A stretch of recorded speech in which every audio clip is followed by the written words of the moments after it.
खबर उत्तर प्रदेश से है, जहां समाजवादी पार्टी के लीडर रविदास मेहरोत्रा ने आजम खान के मामले में योगी हुकूमत पर कड़ी तनकीद की और कहा कि बीजेपी के इख्तिदार में गुंडा राज कायम है।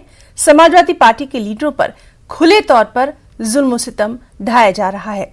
रविदास मेहरोत्रा ने मजीद कहा कि जेल में आजम खान का कत्ल भी हो सकता है। आजम खान को जेल के बैरक में रखा गया है।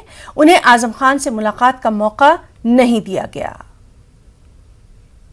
ये जुल्म, अत्याचार और अन्याय करने का काम कर रही है। आजम खान साहब का स्वास्थ्य बहुत ठीक नहीं है। उनको बजाय अस्पताल में भर्ती करने के वो फांसी गारद के बैरिक के अंदर बंद है। मुलाकात हुई जब वो अस्वस्थ हैं और वो जो है लगातार जो है उनको अस्वस्थ होने के बाद भी उनको 2 बार कोरोना हुआ, उसके बाद वो अस्वस्थ हैं, लेकिन उनको अस्पताल में भेजने के स्थान पर वो फांसी गारद की कोठरी में, जो कोठरी फांसी गारद की होती है, वहाँ पर है। और सबसे मुख्य बात यह है कि जो विधायक को बी क्लास मिलता है, सुपीरियर क्लास मिलता है, पॉलिटिकल बंदी को सुपीरियर क्लास मिलता है, और वो 9 बार के विधायक हैं, राज्यसभा सदस्य हैं, लोकसभा सदस्य हैं, प्रदेश सरकार के मंत्री हैं, लेकिन उनको जेल के अंदर सुपीरियर क्लास नहीं मिला हुआ है।